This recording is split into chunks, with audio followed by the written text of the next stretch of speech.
Okay, now last three questions are remaining of this exercise, so we will continue those questions. First of all, we will read the question. Which of the following are APs?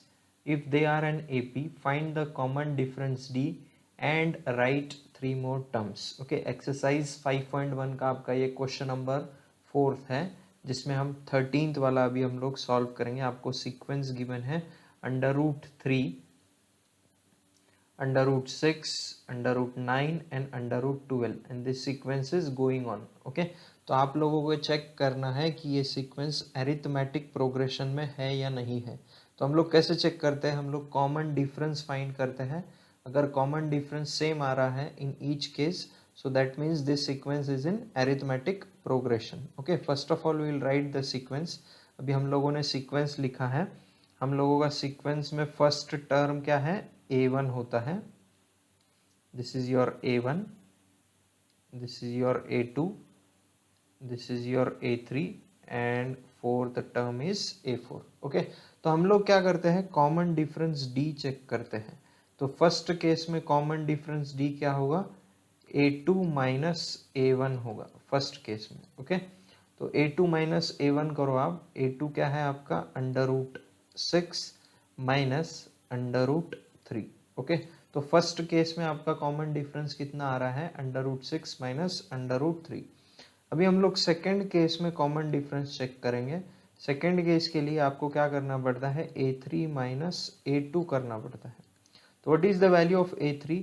√9 is the value of A3 minus A2 is what? √6. Okay, तो अभी देखो √9 क्या होता है? 3. √9 is what? 3 and minus √6. तो अभी आप check कर सकते हो यहाँ पे क्या आ रहा था? Common difference 6 minus √3 and in this case it is coming 3 minus √6. यानी कॉमन डिफरेंस हमारा अलग आ रहा है इन ईच केस. हम फाइनल केस में भी चेक करेंगे. Final case is what? A4 minus A3. Okay, so what is the value of A4? It is √12 minus √9. Okay, तो यर व्हाट इट विल कम?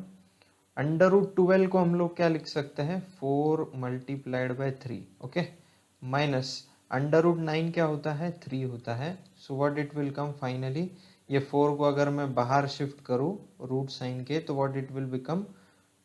2√3 हो जाएगा ये, -3.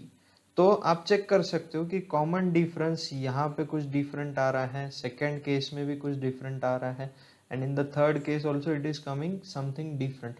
That means the common difference is not same here. जब common difference same नहीं होता है तो हम लोग क्या बोलते हैं कि ये sequence arithmetic progression में नहीं है. So what will be the final answer? The given sequence is not in arithmetic progression. Okay, next question. Which of the following are APs? If they are an AP, find the common difference D and write 3 more terms. Okay, तो आपको check करना है ये जो sequence आपको given है 1 square, 3 square, 5 square, 7 square and so on. Okay, this sequence is continued. ये check करना है अरिथमेटिक प्रोग्रेशन में है या नहीं है. तो हम लोग क्या करते हैं? उसके लिए पहले हम लोग सीक्वेंस लिखते हैं. तो अभी आप देखो फर्स्ट टर्म क्या होता है? हमेशा A1 होता है. Second term is what? A2. Likewise third term is what? A3. Fourth term is what? A4. Okay, तो A1 क्या है आपका? 1 स्क्वायर. हम उसका स्क्वायर कर लेते हैं. तो फर्स्ट टर्म होगा 1, उसके बाद सेकेंड टर्म होगा 9, उसके बाद थर्ड टर्म होगा 5 स्क्वायर यानी 25, उसके बाद A4 is what? 7 square. And what is 7 square? It is 49.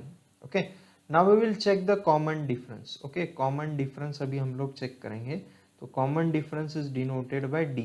तो फर्स्ट केस में वो क्या होता है? A2 माइनस A1 होता है. Okay, so what it will come? 9 minus 1. So what will be the answer? 8. अभी हम लोग सेकेंड केस में चेक करेंगे. सेकेंड केस में कॉमन डिफरेंस क्या होता है? A3 माइनस A2 होता है. So what is the value of A3? It is 25 minus 9. So here the common difference is coming what? It is coming 16. Okay 25 minus 9 it is coming 16. तो यहाँ पे common difference same नहीं आ रहा है, it is coming different. Last case में भी check करके देखते हैं. A4 माइनस A3 करेंगे हम लोग. तो A4 क्या है आपका 49 माइनस 25. तो 49 माइनस 25 इज व्हाट 24. तो कॉमन डिफरेंस हर केस में डिफरेंट आ रहा है. That means the common difference is not same. Therefore what we can say, this sequence is not in arithmetic progression. The given sequence is not in arithmetic progression. Now moving forward to the next question. Which of the following are APs? If they are an AP, find the common difference D and write 3 more terms. तो आप लोगों को यहाँ पे sequence क्या given है, 1 square, 5 square, 7 square और फिर 73 गिवन है आपको directly. Okay and this sequence is going on. First of all we will write the sequence. तो 1 स्क्वायर, 5 स्क्वायर, 7 स्क्वायर और 73. तो अब हम क्या करेंगे, ये 1 स्क्वायर ये आपका फर्स्ट टर्म है A1, ये आपका सेकेंड टर्म है A2, this is your third term A3 and this is your fourth term A4. तो हम क्या करेंगे, स्क्वायर वैल्यू को कन्वर्ट कर लेंगे. तो 1 का स्क्वायर क्या होता है 1 ही होता है. 5 का स्क्वायर क्या होता है 25. 7 का स्क्वायर होता है 49 और 73 को हमने एज इट इज लिखा है.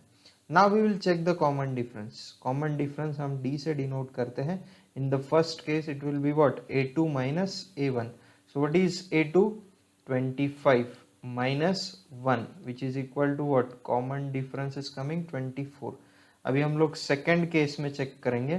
सेकेंड केस में क्या होगा, A3 माइनस A2 होगा. Okay so what is A3? 49 and what is A2? 25. So 49 minus 25 again it is coming 24. So common difference same आ रहा है. लास्ट केस में भी चेक करते हैं. A4 माइनस A3 करके देखते हैं तो क्या आएगा 73 minus 49. Again it is coming 24.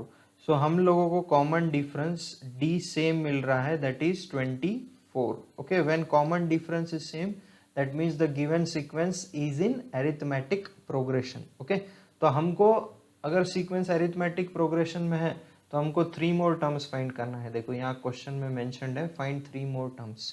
तो हम नेक्स्ट टर्म कैसे निकालेंगे, ये A4 के बाद में नेक्स्ट टर्म क्या आएगा आपका A5. A5 निकालने के लिए आपको क्या करना पड़ेगा, बस A4 में कॉमन डिफरेंस D ऐड करना पड़ेगा. सिमिलरली अगर आपको A6 निकालना है तो अगेन A5 में आप कॉमन डिफरेंस D ऐड करोगे. सिमिलरली अगर आपको A7 निकालना है तो आप क्या करोगे, A6 में again you will add the common difference D. इस तरीके से हम लोग नेक्स्ट टर्म फाइंड कर सकते हैं. तो यहाँ पे आप चेक कर सकते हो, to find the next term add common difference D to the previous term. बस प्रीवियस टर्म में आपको कॉमन डिफरेंस D ऐड करना है. So what will be the next 3 terms in this sequence. Okay 97, 121 and 145. This sequence is in arithmetic progression क्योंकि यहाँ पे common difference same आ रहा है. Okay, so in this way we have completed the exercise 5.1. If you are having any doubt, you can comment me your doubt in the comment section. Okay, and please don't forget to subscribe to my channel so that you will get regular updates as soon as I update the or upload the videos. Okay, thank you.